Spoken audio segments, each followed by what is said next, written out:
Okay, good morning. So today ay tuturo ko or i-share ko kung paano tayo mag-terminate ng IO port.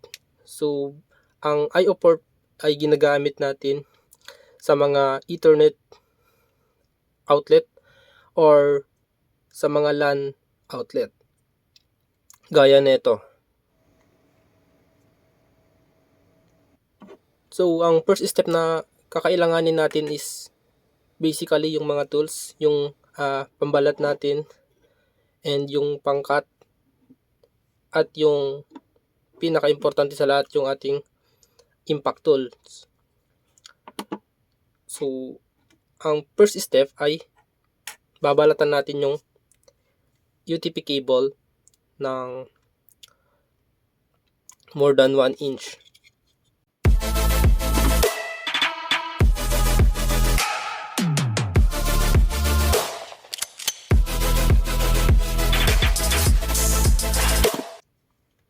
After that, kailangan natin i-separate. Then tanggalin natin yung mga extra na pampatibay dun sa UTP. I-remove lang natin yung plastic sa gitna and yung parang nylon.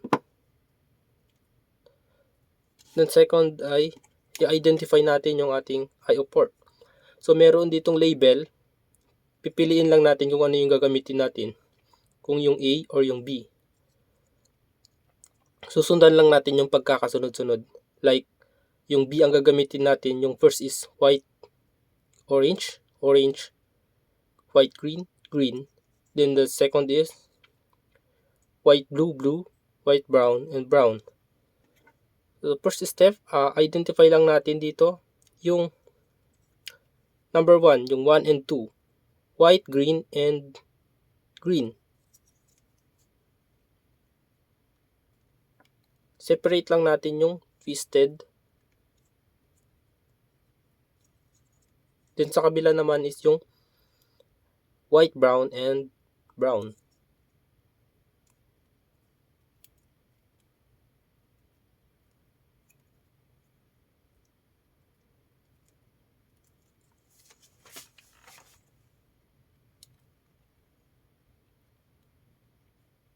Saka natin isunod yung pangalawa, white, green, and green.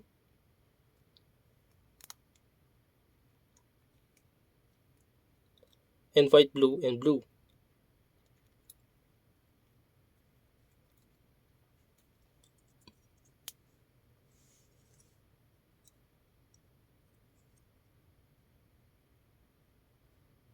Then make sure natin na yung dulo ng cable ay nasa gitna.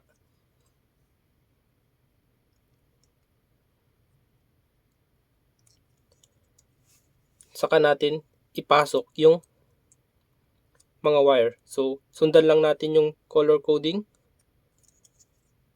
Unahin natin yung orange, white, orange,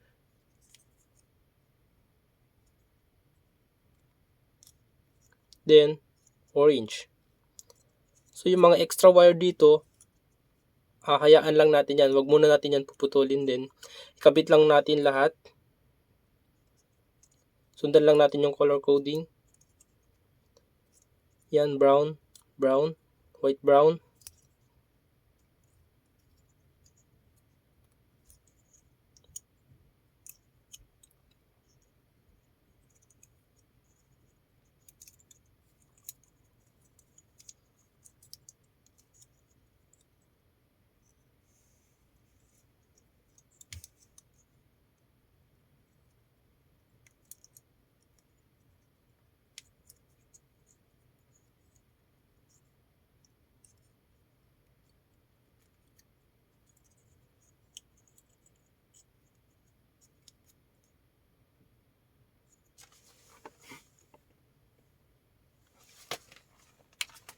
Then after natin siyang maipasok doon sa mga So ayun, inayos lang natin yung pinaka-wiring niya. Yan kung mapapansin nyo. Brown, white, brown, blue, white, blue, then white, orange, orange, white, green, green.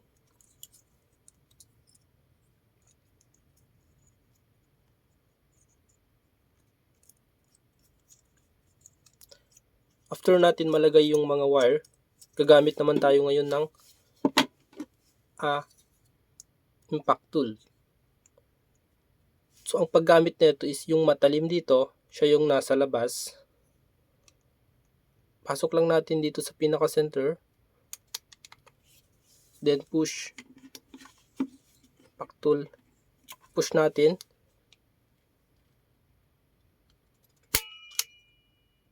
And next.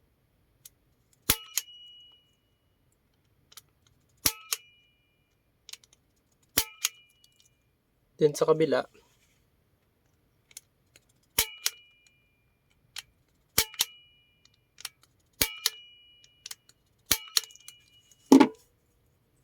Saka natin i-cut yung mga natirang wire.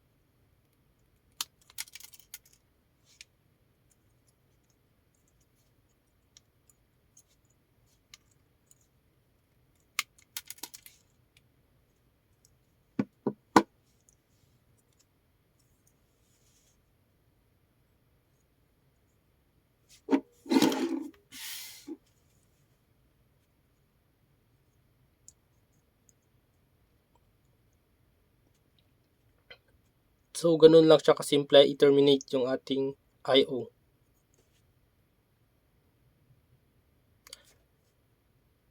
Sa susunod na video naman ay ituturo ko kung paano tayo mag-terminate sa pinaka-patch panel